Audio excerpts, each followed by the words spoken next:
But we begin tonight with a date now set for the first criminal prosecution of a former American president. Of course, I'm speaking of Donald Trump. And that date is April 15th. Mark your calendars. No, it is not one of the two trials for trying to overturn the 2020 election or the one for grossly mishandling classified documents when he left the White House. This one is for falsifying business records to hide the hush money payments Trump signed off on ahead of the 2016 presidential election. Those checks were written by Trump's lawyer, Michael Cohen, to pay off adult film star Stormy Daniels and keep her quiet about her alleged sexual affair with Trump, while Melania, Trump's third wife, was pregnant with his fifth child.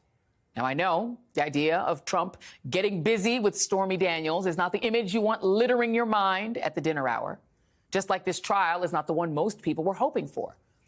But it may very well be the only criminal case to go to trial before the November election. But that's not to say that it's not an important case, because in the end, it is not a trial about paying off a porn star. It's about lying to the American electorate to influence an election by suppressing negative information about the candidate. Trump paid Ms. Daniels to keep their relationship secret, not from Melania, but from voters. That's why he did it. And remember, the payoff came at a time when Trump was facing harsh backlash to the Access Hollywood video of Trump claiming he could grab women by the you-know-what. At the same time, he was courting once reluctant evangelical voters. And let's not forget that Michael Cohen went to jail, in part for those very payments. So why shouldn't Trump, who was listed as individual one in the indictment of Michael Cohen? Today, on what was originally scheduled to be the first day of the trial, Trump's lawyers failed in their attempts to convince the judge to further delay it or even dismiss it.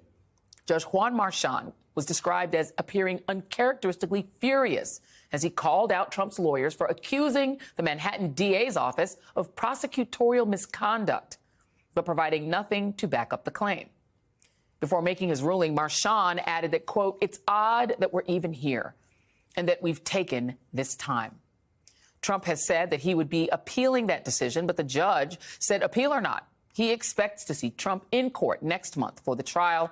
And while Trump may have to finally face accountability for at least some of his actions, he is still catching breaks. As today's hearing was underway, a New York appeals court judge handed him a pretty hefty one, reducing the bond required for his civil fraud verdict and buying him more time. He now has 10 more days to put up a $175 million bond rather than the original nearly $500 million amount that was due today. The appeals court provided no explanation for its leniency. Joining me now is Melissa Murray, law professor at New York University and MSNBC legal analyst. Tim O'Brien, senior executive editor of Bloomberg Opinion and an MSNBC political analyst. And Tristan Snell, former assistant attorney general for New York and author of Taking Down Trump, 12 Rules for Prosecuting Donald Trump by Someone Who Did It Successfully. Thank you all for being here. Let me start with you, Melissa. No explanation from the appeals court as to why they gave him more time. Can you explain? So this is a 5-judge panel. We don't know what their reasoning is, but it seems clear from the order that they thought that Judge Engoron's order limiting Donald Trump's family's ability to run this company and, of course, imposing that huge $465 million fine was excessive. They reduced that to $175 million, which is exactly the amount that the Trump organization had pressed for in the first instance.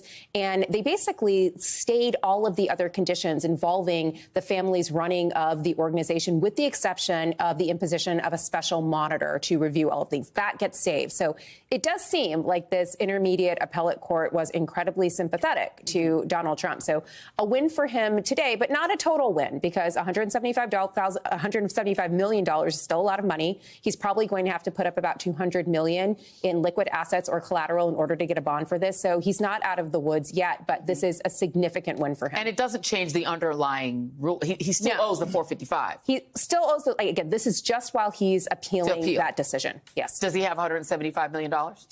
He can probably get it. I think he's getting pressed up against the wall right now in terms of what he has on hand that's liquid, that a surety company would feel comfortable bonding because of the collaterals there. They're not going to want to take little bitty pieces of a bunch of different real estate. They're going to want to go after his cash. What's perplexing to me is he already said last week that he has $500 million.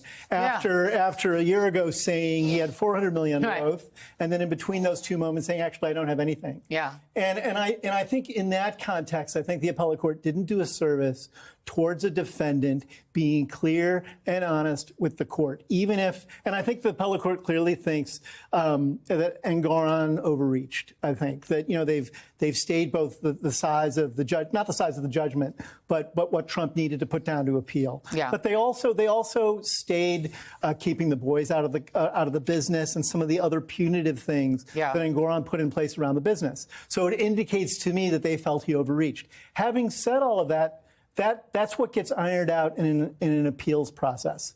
They've sort of gotten into the middle of this now and cut away at some of the foundations of both the ruling, and they've signaled what they think about the whole process, and that feels untoward. On the other hand, Donald Trump and people of means routinely get breaks in the judicial process that we average, parking toll violators do not. Do not. You were practically almost laughing. I saw you. I think you want to say something, Tristan. I feel it in my spirit.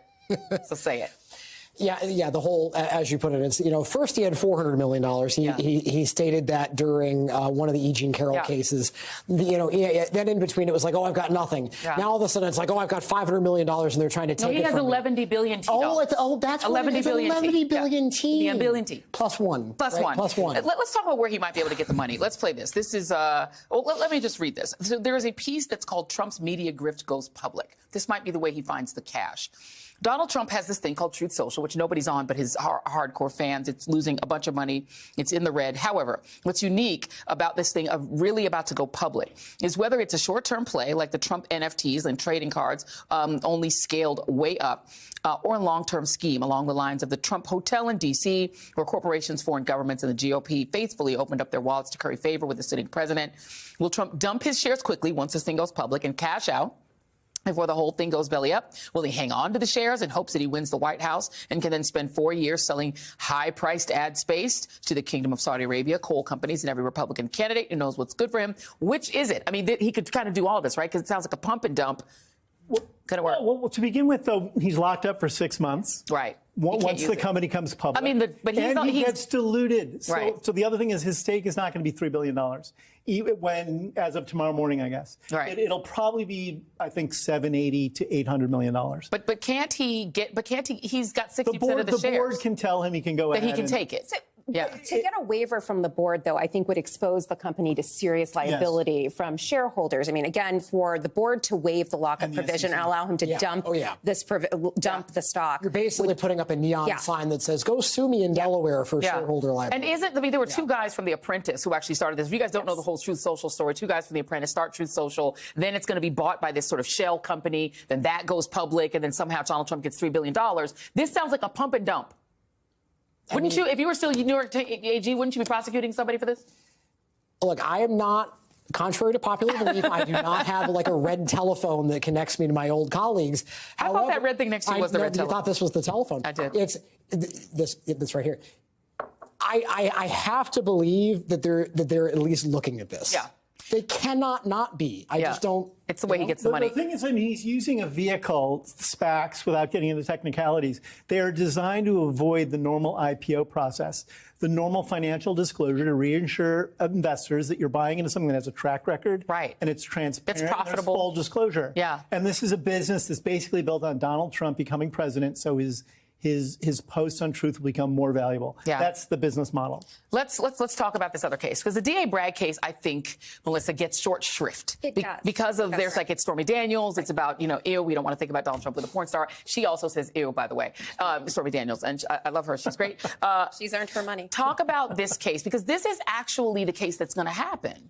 No, I think that's right. And again, I do think it gets short shrift because the facts are so salacious and it's so lascivious. But it is a species of election interference, and Alvin Bragg has consistently talked about it in that tenor, that this is like the lead up to what we see on January 6th. It's the dress rehearsal, keeping information from the voting public in order to maximize or optimize your chances for election. Right. And again, to do anything to win. And you see that again happening on January 6th. So again, I think the two cases actually run together, and we dismiss or poo-poo this case to our detriment. And here's the thing, Tim. I mean, today, one of Donald Trump's fans, I guess we're assuming while he was in court, because our reporters saw him in court, he was not typing, but someone posted to his Truth Social something comparing him to Jesus the Christ. And this is the week before Easter weekend, is this coming weekend, and they compare him to Jesus, and they quote the Psalms 109 in the New King James Version.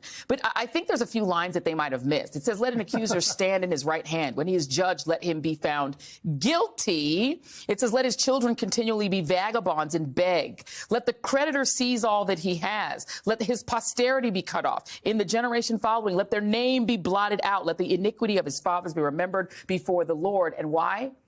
Because he did not remember to show mercy, but persecuted the poor and needy man. Don't mess with a former Sunday school teacher on the Bible. Amen. The biggest sin in the Bible is persecuting the poor and the immigrant. To quote that and not actually know the Bible, probably a little bit of an error on the part of his fans. Lose track of what Christianity is meant to be about.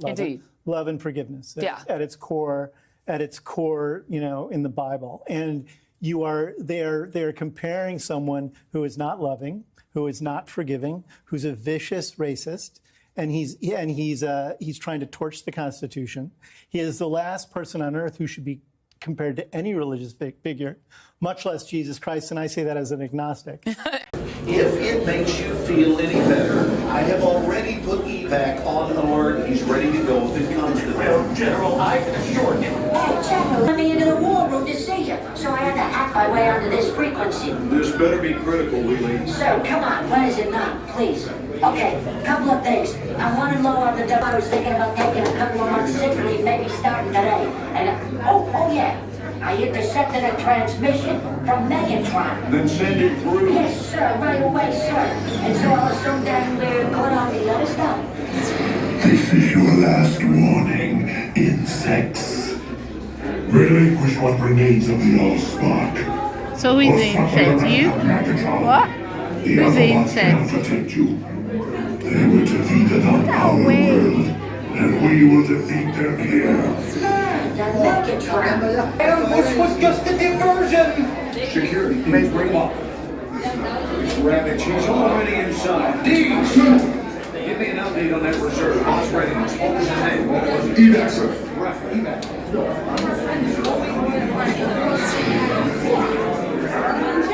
She's right in front.